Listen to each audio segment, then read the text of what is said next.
ലോക കണ്ടവരാണ് നിങ്ങൾ എന്നുണ്ടെങ്കിൽ ഈ വീഡിയോ മസ്റ്റ് ആയിട്ട് കാണാം. കാരണം നിങ്ങൾക്ക് കിട്ടാൻ പോകുന്ന ഇമ്പാക്ട് ഇത് ഞാൻ വെറുതെ പറയുന്നതെന്ന് നിങ്ങൾക്ക് തോന്നുന്നുണ്ടെങ്കിൽ നിങ്ങൾ അടുത്ത വീഡിയോ തൊട്ട് നിങ്ങൾ കാണാൻ നിൽക്കണ്ടെന്നേ. ഞാൻ അത്രയാണ് പറയുന്നുള്ളൂ. ഞാൻ പറയുന്ന കാര്യം, നിങ്ങൾക്ക് ഈ വീഡിയോ കണ്ടു കഴിഞ്ഞ് കഴിയുമ്പോൾ ലോക എന്ന് പറയുന്ന യൂണിവേഴ്സ് എത്രത്തോളം വലുതാണെന്നും ആ ക്യാരക്ടേഴ്സിനെ കുറിച്ചൊക്കെ ഒരു ഐഡിയ നിങ്ങൾക്ക് കിട്ടും.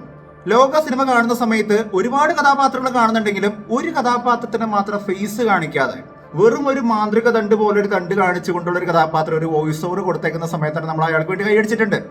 കാരണം നമുക്കറിയാം ഈ യൂണിവേഴ്സിലെ ഏറ്റവും പവർഫുൾ ആയിട്ടുള്ള കഥാപാത്രമാണ് അയാൾ എന്നുള്ളൊരു കാര്യം നമുക്ക് വളരെ ഉറപ്പുള്ളൊരു കാര്യമാണ്. ആരാണ് അയാൾ? അയാൾ എവിടെ നിന്ന് വന്നു? അയാൾ എന്തുകൊണ്ട് അയാളെ മൂത്തോൻ എന്ന് വിളിക്കുന്നു? ഇമ്മോർട്ടൽ ആയിട്ടും നീലി എന്ന് പറയുന്ന കഥാപാത്രം ഈ തോക്കുകളെല്ലാം ഭയപ്പെടുന്നതായിട്ട് നമുക്ക് കാണാൻ സാധിക്കും. അത്രയും ഫാസ്റ്റ് ആണ്, അത്രയും ഫ്ലെക്സിബിൾ ആണ്, ഇമ്മോർട്ടൽ ആണെന്ന് സ്വയം വിശേഷിപ്പിക്കുന്ന, അതായത് നെഞ്ചിലോട്ട് മാത്രം കുത്തിക്കഴിഞ്ഞാൽ മാത്രം മരിക്കുന്ന ഒരു കഥാപാത്രമാണെന്നുള്ളൊരു കാര്യം പറയുന്ന സമയത്തും നീലിക്ക് പോലും ഈ ഒരു കഥാപാത്രത്തിനെ കുറിച്ചൊരു ഭയപ്പാട് എന്നുള്ളൊരു കാര്യം കൂടി നമുക്ക് പറയാനായിട്ട് പറ്റും. എന്തുകൊണ്ടാണ് എന്നുള്ളൊരു കാര്യം നിങ്ങൾ മനസ്സിലാക്കിയിട്ടുണ്ടാവും. ഈ വീഡിയോ കണ്ടു കഴിഞ്ഞ് കഴിയുമ്പോൾ ലോക എന്ന് പറയുന്ന സിനിമ എത്ര വലിയ സിനിമയാണെന്നുള്ളതിനെ കുറിച്ച് നിങ്ങൾക്ക് ഒരു ഐഡിയ കിട്ടും. കാരണം ഇത് ഡയറക്ടറിനെ പറഞ്ഞിരിക്കുന്ന കാര്യമാണ്.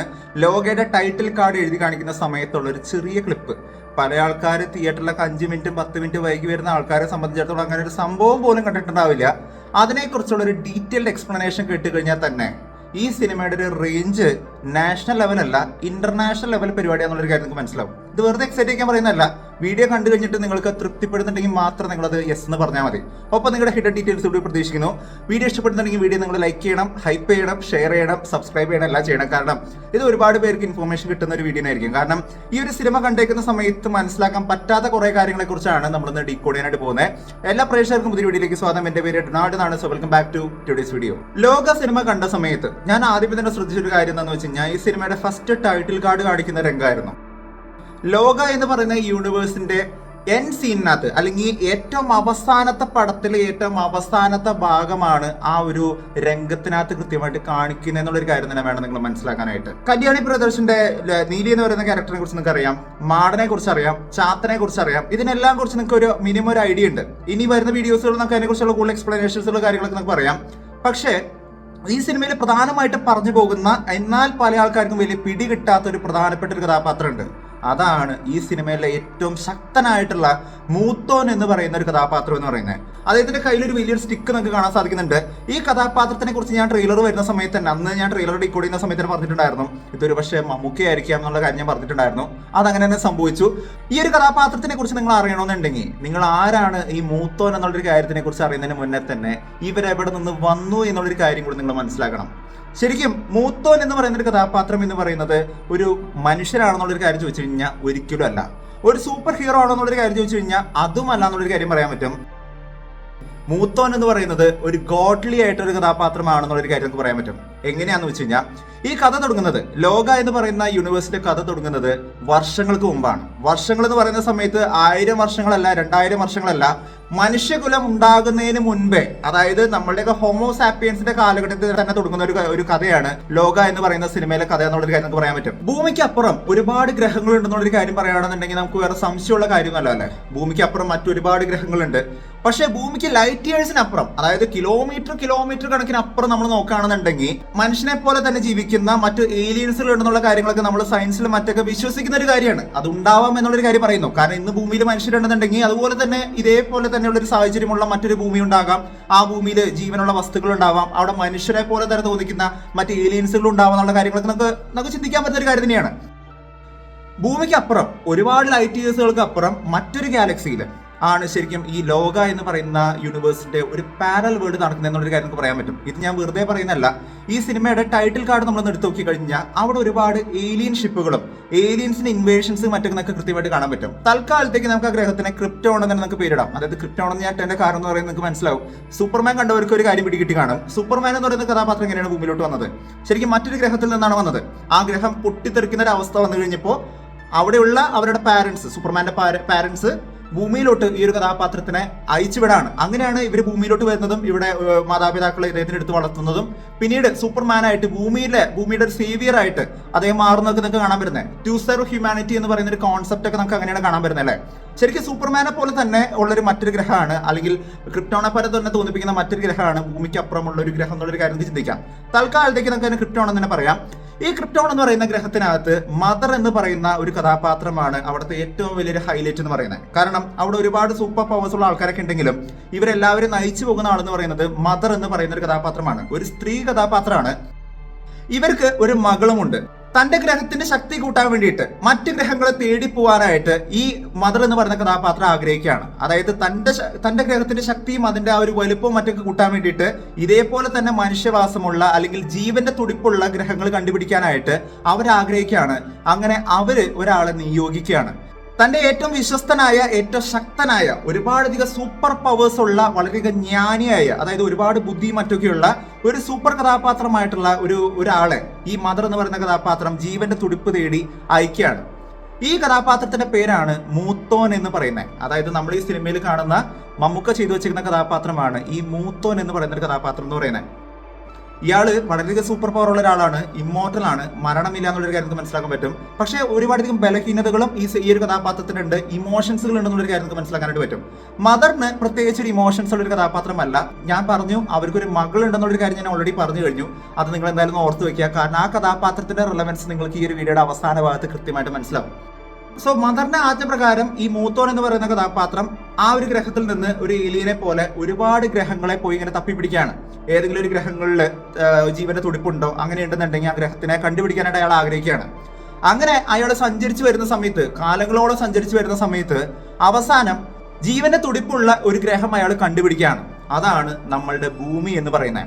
ആ കാലത്ത് നമുക്കറിയാം വളരെയധികം കുറച്ച് ആൾക്കാർ മാത്രമാണ്, കുറച്ച് മനുഷ്യർ മാത്രമാണ് ഇവിടെ ജീവിച്ചിരിപ്പുള്ളൂ. ഹോമോസാപ്പിയൻസിന്റെ കാലഘട്ടമാണ്. അപ്പൊ അതുകൊണ്ട് തന്നെ വളരെയധികം പ്രാചീനമായിട്ടുള്ള വലിയ ബുദ്ധിയും കാര്യങ്ങളൊന്നും ഇല്ലാത്ത മനുഷ്യരാണ് ആ സമയത്തുള്ളതെന്നുള്ളൊരു കാര്യം അറിയാം. ഒരുപാട് മൃഗങ്ങളുള്ള ഒരു കാലഘട്ടമാണെന്നുള്ളൊരു കാര്യം അറിയാം. ഈ സമയത്താണ് മൂത്തോൻ എന്ന് പറയുന്ന ഒരു കഥാപാത്രം ഭൂമിയിലോട്ട് വന്ന് ഇറങ്ങുന്നത്. ഭൂമിയിൽ മനുഷ്യർ മാത്രമല്ല, ഒരുപാടധികം ജീവജാലങ്ങളുണ്ട്, ഒരുപാടധികം ജീവന്റെ തുടിപ്പുകൾ ഉണ്ടെന്നുള്ളൊരു കാര്യം മനസ്സിലാക്കി മൂത്തോൻ ഒരു കാര്യം തീരുമാനിക്കുകയാണ്. ഇവരെ പറ്റി മദർ അറിഞ്ഞു കഴിഞ്ഞാൽ അവർ ഈ ഒരു ഭൂമിയെ വന്ന് കയ്യേറും, ഭൂമി നശിപ്പിക്കും എന്നുള്ളൊരു കാര്യം അയാൾ മനസ്സിലാക്കാണ്. അങ്ങനെ അയാൾ വന്ന ആ ഒരു സ്പേസ് ക്രാഫ്റ്റ് അല്ലെങ്കിൽ ആ ഒരു സ്പേസ് ഷിപ്പ് അയാൾ തന്നെ തകർക്കാണ് ചെയ്യുന്നത്. സ്വാഭാവികമായിട്ടും മദറിനെതിരെ തിരിഞ്ഞു കഴിഞ്ഞാൽ മദർ എന്തായാലും പ്രതികാരം വീട്ടാനായിട്ട് ഇയാളെ തേടി വരും എന്നുള്ളൊരു കാര്യം മൂത്തോനെ വളരെ കൃത്യമായിട്ട് അറിയായിരുന്നു. അതുകൊണ്ട് തന്നെ തന്റെ കയ്യിലുള്ള മുഴുവൻ ശക്തികൾ ഉപയോഗിച്ച് ഭൂമിയിലുള്ള എല്ലാ മനുഷ്യർക്കും ഒരുപാടധികം സ്കില്ലുകൾ ഇയാൾ പ്രദാനം ചെയ്യാണ്. മൂത്തോൻ മനുഷ്യരെ ഒരുപാട് കാര്യങ്ങൾ പഠിപ്പിക്കുന്നുണ്ട്. തീ ഉണ്ടാക്കാനായിട്ട് പഠിപ്പിക്കുന്ന രംഗങ്ങളും മറ്റൊക്കെ നമുക്ക് കാണാൻ സാധിക്കും. ഇത്തരത്തിൽ ഒരുപാട് അറിവുകളും മറ്റൊക്കെ നൽകിക്കൊണ്ട് മൂത്തോൻ ഈ മനുഷ്യരെങ്ങനെ വളർത്തുന്നതായിട്ടാണ് നമുക്ക് കാണാൻ സാധിക്കുന്നത്. അതായത് മനുഷ്യന്റെ ഈ വികാസത്തിന്റെ പിന്നിൽ സാധാരണ പണ്ടുണ്ടായ മൃഗങ്ങളിൽ നിന്ന് മനുഷ്യരെങ്ങനെ മനുഷ്യരായിട്ട് മാറി, അല്ലെങ്കിൽ ഇത്രയും വലിയ ബുദ്ധിജീവികളായിട്ട് മാറി നോക്കുകയാണെന്നുണ്ടെങ്കിൽ ഈ ലോക എന്ന് പറയുന്ന യൂണിവേഴ്സ് അനുസരിച്ച് നോക്കുകയാണെന്നുണ്ടെങ്കിൽ മൂത്തോൻ എന്ന് പറയുന്ന ഒരാളുടെ ശക്തിയിലൂടെയാണ് അല്ലെങ്കിൽ അയാൾ പ്രദാനം ചെയ്ത ആ ഒരു വരത്തിലൂടെയാണ് മനുഷ്യരുടെ എല്ലാം കാഴ്ചപ്പാടുകളും ബുദ്ധിയും എല്ലാം വർദ്ധിച്ചെന്നുള്ളൊരു കാര്യം തന്നെയാണ് പറയപ്പെടുന്ന ഒരു കാര്യം എന്ന് പറയുന്നത്. അങ്ങനെ അതിൽ നിന്ന് വരുന്ന ഒരുപാട് കഥാപാത്രങ്ങളാണ് ഈ ലോക എന്ന് പറയുന്ന യൂണിവേഴ്സിനകത്ത് വരുന്ന പ്രൊട്ടഗണിസ്റ്റ് ആയിട്ട് വരുന്ന ഒരുപാട് കഥാപാത്രങ്ങൾ എന്നുള്ളൊരു കാര്യം നമുക്ക് മനസ്സിലാക്കാനായിട്ട് പറ്റും. അതായത് നല്ലവരെന്ന് നമ്മൾക്ക് കാണാൻ പറ്റുന്ന ഒരുപാട് കഥാപാത്രങ്ങൾ മൂത്തോന്റെ സൃഷ്ടിയിൽ നിന്നുണ്ടായിരിക്കുന്ന ഒരു സംഭവമാണെന്നുള്ളൊരു കാര്യം നമുക്ക് മനസ്സിലാക്കാനായിട്ട് പറ്റും. മൂത്തോൻ തനിക്കെതിരെ തിരിഞ്ഞു എന്നുള്ളൊരു കാര്യം മനസ്സിലാക്കിയ മദർ എന്ന് പറയുന്ന കഥാപാത്രം മൂത്തോനെ തേടി, അയാൾ പോയിരിക്കുന്ന ഒരു ഗ്രഹത്തിനെ തേടി അന്വേഷിക്കാനായിട്ട് ആരംഭിക്കുകയാണ്. അങ്ങനെ കാലങ്ങളോളം മൂത്തോന് വേണ്ടിയിട്ടുള്ള ഒരു അന്വേഷണത്തിന്റെ ഒടുവിൽ മൂത്തോൻ ഭൂമിയിലാണ് ഉള്ളത് എന്നുള്ളൊരു കാര്യം ഈ ഒരു മദർ എന്ന് പറയുന്ന കഥാപാത്രം മനസ്സിലാക്കുകയാണ്.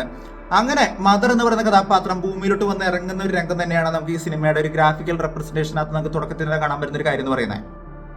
മദർ ഭൂമിയിലോട്ട് വന്നിട്ടുണ്ടെന്നുണ്ടെങ്കിൽ സ്വാഭാവികമായിട്ട് ഭൂമി കയ്യേറുന്നുള്ളൊരു കാര്യം മൂത്തോന് നന്നായിട്ട് അറിയാം. കാരണം മൂത്തോന് ഒരുപാട് ശക്തികൾ ഉണ്ടെന്നുണ്ടെങ്കിലും മദറിനെ വെച്ച് നോക്കുന്ന സമയത്ത് മൂത്തോന് അത്രയധികം ശക്തികൾ ഉണ്ടെന്നുള്ളൊരു കാര്യം പറയാൻ പറ്റില്ല. കാരണം ഞാൻ നേരത്തെ പറഞ്ഞു മദറിന് അധികം ബലഹീനതകളും കാര്യങ്ങളൊന്നും ഇല്ല. പക്ഷെ മൂത്തോൻ എന്ന് പറയുന്ന കഥാപാത്രത്തിന് ഒരുപാട് ബലഹീനതകളും കാര്യങ്ങളൊക്കെ ഉണ്ട്.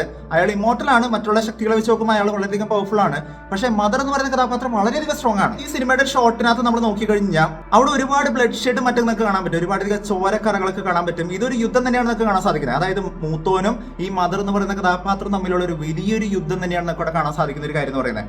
യുദ്ധത്തിന്റെ ഒടുവിൽ മൂത്തോൻ മദറിനെ തോൽപ്പിക്കുകയാണ് ചെയ്യുന്നത്. അതായത് മദറിന്റെ ശക്തിയെല്ലാം ഇല്ലാതാക്കിക്കൊണ്ട് മൂത്തോന്റെ ടാറ്റിക്സ് മറ്റൊക്കെ ഉപയോഗിച്ചുകൊണ്ട് മദർ എന്ന് പറയുന്ന കഥാപാത്രത്തിനെ അങ്ങ് ഒതുക്കി കളയാണ് ചെയ്യുന്നത്, അല്ലെങ്കിൽ ഡിഫീറ്റ് ചെയ്യുന്നുള്ളൊരു കാര്യത്തിൽ പറയാനായിട്ട് പറ്റും.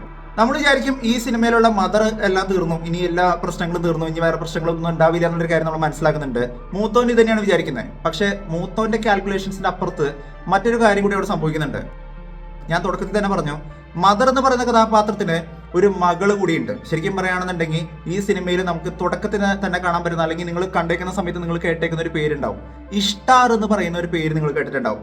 ഇഷ്ടാർ എന്ന് പറയുന്നത് മദർ എന്ന് പറയുന്ന ഈ പ്രധാനപ്പെട്ട കഥാപാത്രത്തിന്റെ മകളായിട്ട് വരുന്ന ഒരു കഥാപാത്രമാണ്. അതായത് മദറിനെ പോലെ തന്നെ അത്രയധികം സൂപ്പർ പവേഴ്സ് ഉള്ള, ഇപ്പൊ പോരാത്തതിന് തന്റെ അമ്മയെ അല്ലെങ്കിൽ മദർ എന്ന് പറയുന്ന കഥാപാത്രത്തിനെ നശിപ്പിച്ചതിന്റെ പേരിൽ അല്ലെങ്കിൽ ഒതുക്കിയതിന്റെ പേരിൽ അതിന്റെ പ്രതികാരം കൂടി ചെയ്യാനായിട്ടുള്ള ഒരു ശക്തി എടുത്തേക്കുന്ന ഒരു കഥാപാത്രം കൂടിയാണ് ഇഷ്ടാർ എന്ന് പറയുന്നത്. ഈ ഇഷ്ടാർ എന്ന് പറയുന്ന കഥാപാത്രത്തിനെ കുറിച്ചാണ് ശരിക്കും ലോക എന്ന് പറയുന്ന സിനിമയ്ക്ക് അത് കൃത്യമായിട്ട് എടുത്ത് പറയുന്നതായിരുന്നു കേൾക്കാനായിട്ട് സാധിക്കുന്നത്. സോ ഈ കളി നടക്കുന്നത് ശരിക്കും ഈ ഒരു ലോക എന്ന് പറയുന്ന യൂണിവേഴ്സിൽ നമ്മൾ കണ്ടേക്കുന്നത് കല്യാണി പ്രിയദർശന കഥാപാത്രത്തിന് മാത്രമാണ് അല്ലെ. നീലിനെ കണ്ടിട്ടുണ്ട്, വേറെ ചാത്തൻ, മാടൻ, ഇങ്ങനെ ഒരുപാട് ക്യാരക്ടേഴ്സിനെ കണ്ടിട്ടുണ്ട്, അതുപോലെ തന്നെ DQന്റെ ക്യാരക്ടറും ഇതൊക്കെ നമ്മൾ കണ്ടിട്ടുണ്ട്. പക്ഷെ ഇവരെ എല്ലാവരും വെല്ലുന്ന തരത്തിലുള്ള ഒരു വലിയ യൂണിവേഴ്സ് ആണ്, ഒരു വലിയ പരിപാടിയാണ്, ഒരു എൻഡ് ഗെയിം ആണ് ഈ സിനിമയിൽ സംഭവിക്കാൻ പോകുന്നത് എന്നുള്ളൊരു കാര്യം നമുക്ക് മനസ്സിലാക്കാൻ പറ്റും. കാരണം ഈ യുദ്ധം യഥാർത്ഥത്തിൽ നടക്കാൻ പോകുന്നത് ഒരു സൈഡില് മമ്മൂക്കയുടെ കഥാപാത്രം, അതായത് മൂത്തോൻ എന്ന് പറയുന്ന കഥാപാത്രം, അയാളുടെ കൂടെ നിൽക്കുന്ന കല്യാണി പ്രിയദർശനെ പോലെയുള്ള നല്ല ഒരുപാട് ക്യാരക്ടേഴ്സ്, അതായത് നീലിയാണെങ്കിലും ഇതുപോലുള്ള ഒരുപാട് സൂപ്പർ പവേഴ്സ് ഉള്ള ക്യാരക്ടേഴ്സ് ഒക്കെ ഇയാളുടെ കൂടെ ഉള്ളപ്പോഴും തൊട്ട് അപ്പുറത്ത് നിൽക്കുന്ന ആളെന്ന് പറയുന്നത് ഇഷ്ടാർ എന്ന് പറയുന്ന ഒരു ക്യാരക്ടറാണ്. ഇഷ്ടാർ എന്ന് പറയുന്നത് ഈ മദർ എന്ന് പറയുന്ന ക്യാരക്ടറിനെ പോലെ തന്നെ അത്രയധികം പവർഫുൾ ആയിട്ടുള്ള, ബലഹീനതകൾ വളരെയധികം കുറവുള്ള ഒരു കഥാപാത്രമാണെന്നുള്ള കാര്യം മനസ്സിലാക്കാം. അതായത് കൽക്കി സിനിമയിലൊക്കെ നമ്മൾ കമൽഹാസന്റെ ക്യാരക്ടറിനെ കണ്ടേക്കുന്ന പോലത്തെ അങ്ങനത്തെ ഒരാളായിരിക്കും ഇതിനകത്ത് വരാൻ പോകുന്നത് എന്നുള്ള കാര്യം മനസ്സിലാക്കാം. So this game is between two main powers. അതായത് ഒരു സൈഡിൽ മൂത്തോൻ എന്ന് പറയുന്ന മമ്മൂക്കയുടെ കഥാപാത്രം, മറ്റൊരു സൈഡിൽ നമുക്ക് ആരാണെന്ന് അറിയില്ല, പക്ഷെ ഇഷ്ടാർ എന്ന് പറയുന്ന ഒരു കഥാപാത്രം തമ്മിലുള്ള ഒരു സൈഡില് ലോകത്തിനെ രക്ഷിക്കാനായിട്ട് മൂത്തോൻ ശ്രമിക്കുന്ന സമയത്ത് മറ്റൊരു സൈഡില് തന്റെ അമ്മയെ തകർത്ത മൂത്തോനെതിരെയുള്ള ഒരു പ്രതികാരം വീട്ടാനായിട്ട് അത്രമാത്രം ശക്തിയുള്ള ഇഷ്ടാറിന്റെ കഥാപാത്രം തമ്മിലുള്ള ഒരു ഫൈറ്റ് സീക്വൻസ് ആണ് നമ്മൾ ഈ സിനിമയുടെ അവസാന ഭാഗത്ത് കാണാൻ പോകുന്നത് എന്നുള്ളൊരു കാര്യം നിങ്ങൾക്ക് മനസ്സിലാക്കാം. അതിനകത്ത് ജോയിൻ ചെയ്യുന്ന ഒരു കഥാപാത്രം മാത്രമാണ് ശരിക്കും പറയുകയാണെന്നുണ്ടെങ്കിൽ ഈ നീലി എന്ന് പറയുന്ന കഥാപാത്രം എന്നുള്ളൊരു കാര്യം നിങ്ങൾക്ക് പറയാനായിട്ട് പറ്റും. സോ ലോക സിനിമ കാണുന്ന സമയത്ത് എന്റെ മനസ്സിൽ കൂടെ പോയൊരു കാര്യം എന്ന് പറയുന്നത് നീലിനെ കാണിച്ചു, നീലിയുടെ ബ്യൂട്ടി കാണിച്ചു, അവരുടെ പവേഴ്സിൽ കാണിച്ചു. സോ ഇതാണ് ദി മാക്സിമം എന്നുള്ളൊരു കാര്യമായിരുന്നു എന്റെ മനസ്സിലുണ്ടായിരുന്ന ഒരു തോട്ട്. അവരുണ്ടാവും മറ്റൊരുപാട് സിമിലർ ആയിട്ടുള്ള അല്ലെങ്കിൽ കുറച്ച് പവർ കൂടുകയും കുറേയൊക്കെ ചെയ്യുന്ന കുറെ ക്യാരക്ടേഴ്സ് ഉണ്ടാവും എന്നുള്ള കാര്യങ്ങളൊക്കെ തന്നെയായിരുന്നു എന്റെ മനസ്സിൽ കൂടെ പോയിരുന്ന കാര്യം. കാരണം ലോക 2 എന്ന് പറയുന്നത് ബേസിക്കലി നമ്മൾ നോക്കുകയാണെന്നുണ്ടെങ്കിൽ ചാത്തന്റെ കഥയാണ് പറയുന്നത് എന്നുള്ള കാര്യങ്ങൾക്ക് അറിയാം. ലോക 3 നമുക്ക് ചിന്തിക്കാം ഒരുപക്ഷെ ദുൽഖറിന്റെ ഒഡീൻ എന്ന് പറയുന്ന കഥാപാത്രത്തിലായിരിക്കും കാണിക്കുന്ന ഒരു കാര്യം ചിന്തിക്കാം. പിന്നെ മറ്റു പല മാടനും അങ്ങനെ പല ക്യാരക്ടേഴ്സിനെയും കാണിച്ചു പോകുന്നതായിട്ട് നമുക്ക് കാണാൻ സാധിക്കുന്നുണ്ട്. പക്ഷെ ഇതിന്റെ 5th പാർട്ടിനകത്തേക്ക് വരുന്ന സമയത്ത് 5 പാർട്ടായിട്ടാണ് ഈ ഒരു പരിപാടി വരുന്നതെന്ന് പറയുന്ന സമയത്ത് 5ാം ഭാഗത്തിൽ എന്തായിരിക്കും വരിക എന്നുള്ളൊരു കാര്യം നമ്മൾ ചിന്തിക്കുന്ന സമയത്താണ് 1ാം ഭാഗത്തിൽ തന്നെ ഇതിന്റെ ഒരു ഹിന്റ് ഇവർ കൃത്യമായിട്ട് കൊടുത്തിട്ടുണ്ടെന്നേ. അതായത് നിങ്ങൾ സിനിമ കണ്ടു കഴിഞ്ഞാൽ നിങ്ങൾക്ക് മനസ്സിലാവും, അല്ലെങ്കിൽ OTTയിൽ വരുമെങ്കിൽ നിങ്ങൾ നോക്കുക. ഞാൻ ഈ വീഡിയോയിൽ പറഞ്ഞിരിക്കുന്ന കാര്യങ്ങൾ പോലെ തന്നെ സ്പേസ് ഷിപ്പിന്റെ റെഫറൻസുകളാണെങ്കിലും അവിടെ ഒരുപാട് കാര്യങ്ങൾ വന്നിറങ്ങുന്നതും ഇതൊരു ഏലിയൻ എന്നുള്ള ഒരു ഏലിയൻ ആണ് അല്ലെങ്കിൽ പുറത്തുനിന്ന് വന്നിരിക്കുന്ന ഒരു ക്യാരക്ടർ എന്നുള്ള രീതിക്കുള്ള പല അസംഷൻസുകളും പല വീഡിയോസുകളും പല എക്സ്പ്ലനേഷൻ വീഡിയോസുകളിലും മറ്റൊക്കെ കാണാനായിട്ട് സാധിച്ചിരുന്നു. പക്ഷെ ഇതിന്റെ ഒരു ഡീറ്റെയിൽസ് നമ്മൾ നോക്കി പോവുകയാണെന്നുണ്ടെങ്കിൽ അതിന്റെ കഥയുടെ ഒരു സാധ്യത എന്ന് പറയുന്നത് ഇത്തരത്തിലുള്ള ഒരു സ്റ്റോറി ആയിരിക്കും. അതായത് നമ്മൾ സൂപ്പർമാനിലൊക്കെ കണ്ടേക്കുന്ന പോലെ, നമ്മൾ ഇതുവരെ കാണാത്തൊരു സ്റ്റോറി എന്നൊന്നും ഞാൻ പറയില്ല, സൂപ്പർമാനൊക്കെ കണ്ടവർക്ക് പെട്ടെന്ന് റിലേറ്റ് ചെയ്യാൻ പറ്റുന്ന ഒരു കാര്യം തന്നെയാണ്. മറ്റൊരു ഗ്രഹം, അത്രയും വലിയ ശക്തരായിട്ടൊരു ഗ്രഹം, ആ ഗ്രഹത്തിന്റെ ഒരു ശക്തി നഷ്ടപ്പെടുന്ന സമയത്ത് ഇതേപോലെ തന്നെ മനുഷ്യവാസമുള്ള അല്ലെങ്കിൽ ജീവന്റെ തുടിപ്പുള്ള ഒരു ഗ്രഹത്തിനെ തേടി അവിടെയുള്ള ഒരു മെയിൻ കഥാപാത്രം ഒരാളെ അയക്കുന്നു. പിന്നീട് അയാൾ ഈ ഭൂമിയിൽ വന്നതിന് ശേഷം ഈ ഭൂമിയോടുള്ള ഒരു ഇഷ്ടം കൊണ്ട് ഭൂമിനെ നശിപ്പിക്കേണ്ട എന്നുള്ളൊരു കാര്യം തീരുമാനിക്കുന്നു. പിന്നീട് ആ ഒരു കഥാപാത്രത്തിനെതിരെ തന്നെ ആരാണ് അയച്ചത് അയാൾക്കെതിരെ തന്നെ തിരിയുന്ന ഒരു സൂപ്പർമാന്റെ പോലത്തെ ക്യാരക്ടറാണ് ശരിക്കും ഈ പറയുന്ന മൂത്തോൻ എന്നുള്ളൊരു കാര്യം നിങ്ങൾക്ക് ചിന്തിക്കാം. അതായത് ഈ വേൾഡിനെ രക്ഷിക്കാനായിട്ട് വരുന്ന ഒരു കഥാപാത്രം, അതായത് ലോക എന്ന് പറയുന്ന വലിയ യൂണിവേഴ്സിലുള്ള ഈ ഒരു ലോകത്തിനെ രക്ഷിക്കാനായിട്ട് വരുന്ന ഒരു കഥാപാത്രമാണ് ബേസിക്കലി ഒരു മൂത്തോൻ എന്നുള്ളൊരു കാര്യം പറയാൻ പറ്റും. തൊട്ടപ്പുറത്ത് നിൽക്കുന്നത് അത്രയും തന്നെ പവർഫുൾ ആയിട്ടുള്ള ഇഷ്ടാർ എന്നുള്ളൊരു കാര്യം കൂടി നിങ്ങൾക്ക് മനസ്സിലാക്കാൻ പറ്റും. സിനിമയുടെ തുടക്കത്തിൽ നിങ്ങൾ നോക്കുകയാണെന്നുണ്ടെങ്കിൽ ഒരു മാസ്ക് പോലെ ഒരു സംഭവം വെച്ചുകൊണ്ടാണ് ഇവർ വരുന്നത്. ആ മാസ്കും മറ്റു റെഫറൻസുകൾ കാണുന്ന സമയത്ത് ഒരു നോർമൽ ഹ്യൂമൻ ബീങ് അല്ല ഇവര് ബേസിക്കലി വളരെ പവർഫുൾ ആയിട്ടുള്ള ഒരു ഏലിയൻ തന്നെയാണെന്നുള്ളൊരു കാര്യം തന്നെ വേണം നമുക്ക് മനസ്സിലാക്കാനായിട്ട്. മറ്റൊരു ഗ്രഹത്തിൽ നിന്ന് വരുന്ന ഒരു കഥാപാത്രങ്ങളാണെന്നുള്ള രീതിക്കുള്ള ഒരു അസംഷൻ തന്നെയാണ് നമുക്ക് മനസ്സിലാക്കാൻ വരുന്നത്. കൂടുതൽ ഡീറ്റെയിൽസുകളും കാര്യങ്ങളും നമുക്ക് ഇനിയും സിനിമകൾ കാണുന്ന സമയത്ത് അതിന്റെ സീൻ ബൈ സീൻ ആയിട്ട് കിട്ടുന്ന സമയത്താണ് നമുക്കത് ഓരോ സീൻ ബൈ സീൻ ആയിട്ട് വെട്ടി നമ്മൾ പറയും. അതായത് കൃത്യമായിട്ട് നമ്മൾ അതിനെ അനലൈസ് ചെയ്ത് നമ്മൾ പറയും. പിന്നെ ഇതൊക്കെ ഒരു സ്റ്റോറി മോഡിൽ കേട്ട് കാണുന്നുണ്ടെങ്കിൽ, അതായത് ഇതൊക്കെ പോസിബിൾ ആവുമെന്നൊക്കെ ചോദിക്കുകയാണെന്നുണ്ടെങ്കിൽ ഒരു കാലഘട്ടത്തിൽ ഇതൊക്കെ നടക്കൂടെ എന്ന് ചോദിച്ചേക്കുന്ന ഒരു കാലഘട്ടത്തിൽ നിന്ന് ഇന്നൊരു സൂപ്പർ ഹീറോ പടം ഇവിടെ കൊണ്ടുവന്നുകൊണ്ട് 100 കോടി അടിക്കാനായിട്ട് പറ്റിയിട്ടുണ്ടെന്നുണ്ടെങ്കിൽ ഈ പടം ഇവിടെ നടക്കുന്ന കാര്യം തന്നെയാണ്, നടക്കാത്ത കാര്യങ്ങളായിട്ട് ഒന്നും മലയാള സിനിമയിൽ ഇല്ല എന്നുള്ളൊരു കാര്യം തന്നെയാണ് മനസ്സിലാക്കാനായിട്ട്. എന്തിനാണെങ്കിൽ കൂടുതൽ ഡീറ്റെയിൽസുകളും മറ്റേ ക്ലിപ്പിംഗ്സുകളും അല്ലെങ്കിൽ OTT റിലീസ് ഒക്കെ വരുന്ന സമയത്ത് അതിന്റെ ക്ലിപ്സുകൾ വെച്ചുകൊണ്ടുള്ള കൂടുതൽ ഡീറ്റെയിൽസുകളും കാര്യങ്ങൾ പറയുന്നതായിരിക്കും. മാത്രമല്ല നമ്മൾ പറയാൻ വിട്ടുപോയിരിക്കുന്ന ഈ സിനിമയുടെ ട്രെയിലറിൽ തന്നെയുള്ള കുറേയധികം കാര്യങ്ങളെ കുറിച്ചുള്ള ഡീറ്റെയിലുകൾ നമുക്ക് ഇനി പറയാനായിട്ടുണ്ട്. ചാത്തനെ കുറിച്ച് കുറേയധികം പറയാനായിട്ടുണ്ട്, ഒടിയനെ കുറിച്ചും ഓരോ ക്യാരക്ടേഴ്സിനെ കുറിച്ചും മാടനെ കുറിച്ചും ഒക്കെ നമുക്ക് ഒരുപാട് കാര്യങ്ങൾ, ഈവൻ കടമറ്റത്ത് കത്തനാറിനെ കുറിച്ച് പോലും നമുക്ക് പറയാനായിട്ടുണ്ട്. ശരിക്കും നമ്മളവിടെ കണ്ടെത്തുന്നത് കടമറ്റത്ത് കത്തനാറ് തന്നെ ആയിരുന്നു എന്നുള്ളൊരു കാര്യം നമ്മൾ ചിന്തിക്കേണ്ടത് തന്നെയല്ലേ. കാരണം ഒരുപക്ഷെ അതിനേക്കാൾ ശക്തനായിട്ടുള്ള ഒരാളാണെങ്കിലോ അതിനെക്കുറിച്ചൊക്കെ നമുക്ക് ഡീറ്റെയിൽ ആയിട്ട് പറയാനായിട്ടുണ്ട്. എന്തിനാണെങ്കിലും അതൊക്കെ അടുത്ത വീഡിയോയിലൂടെ പറയുന്നതായിരിക്കും. ഞാൻ നേരത്തെ പറഞ്ഞിരിക്കുന്ന പോലെ ഈ വീഡിയോ നിങ്ങൾക്ക് ഇഷ്ടപ്പെടുന്നുണ്ടെങ്കിൽ വീഡിയോ നിങ്ങൾ മാക്സിമം പേരിലോട്ട് ഷെയർ ചെയ്യുക. കാരണം നിങ്ങളുടെ സപ്പോർട്ട് വേണം എങ്കിൽ മാത്രമാണ്. മാത്രമല്ല ഈ സിനിമ കാണുന്നവർക്ക് ഇതൊരു പുതിയൊരു അനുഭവം കൂടിയായിരിക്കും, ഒരു അറിവ് കൂടിയായിരിക്കും. ലോക എന്ന് പറയുന്നത് ഒരു ചെറിയ സിനിമയല്ല, അതിന്റെ സ്കെയിൽ എന്ന് പറയുന്നത് ഇറ്റ്സ് ഫാർ ബിഗ് എന്നുള്ളൊരു കാര്യം കൂടി മനസ്സിലാക്കാനായിട്ട് ഈ വീഡിയോ ഉപകാരപ്പെടും എന്നുള്ളൊരു കാര്യം തന്നെയാണ് ഞാൻ വിശ്വസിക്കുന്നത്. പൈസ ഉണ്ടാക്കാൻ വേണ്ടിയിട്ട് മാത്രമാണ് ഞാൻ കണ്ടന്റ് ചെയ്യാനായിട്ട് ഉദ്ദേശിക്കുന്നതെന്നുണ്ടെങ്കിൽ എനിക്ക് ഓരോ ദിവസവും ഓരോ കണ്ടന്റ് ചെയ്യാനായിട്ട് പറ്റും. അത് പറ്റാത്ത കാര്യമൊന്നുമല്ല. പക്ഷേ അതല്ല എൻ്റെ ഉദ്ദേശം. ചെയ്യുന്ന സാധനം നന്നായിട്ട് ചെയ്യുക, അത് നിങ്ങൾക്ക് ഇഷ്ടപ്പെടുന്ന തരത്തിൽ ചെയ്യാനായിട്ട് മാക്സിമം ശ്രമിക്കുക, അത് നിങ്ങൾക്ക് മനസ്സിലാക്കി തരാനായിട്ട് ശ്രമിക്കുക. അതാണ് ഞാൻ ശ്രമിക്കുന്ന കാര്യം എന്ന് പറയുന്നത്. എന്തിനാണെങ്കിൽ വീഡിയോ ഇഷ്ടപ്പെടുന്നെങ്കിൽ വീഡിയോ ലൈക്ക് ചെയ്യുക, വീഡിയോ മാക്സിമം പേരിലോട്ട് ഷെയർ ചെയ്യുക, ചാനൽ ഇഷ്ടപ്പെടുന്നുണ്ടെങ്കിൽ സബ്സ്ക്രൈബ് ചെയ്യുന്ന കാര്യത്തിൽ പരിഗണിച്ച് ചെയ്യുക. തൊട്ടടുത്തുള്ള ബെല്ലൈക്കൺ കൂടെ അമർത്തുകയാണെന്നുണ്ടെങ്കിൽ ലേറ്റസ്റ്റ് ആയിട്ട് വരുന്ന വീഡിയോയുടെ അപ്ഡേറ്റുകളെല്ലാം നിങ്ങൾക്ക് ഉടനടി ലഭിക്കുന്നതായിരിക്കും. മറ്റൊരു വീഡിയോ ആയിട്ട് വീണ്ടും വരുന്നവരെ it's been Donald signing out.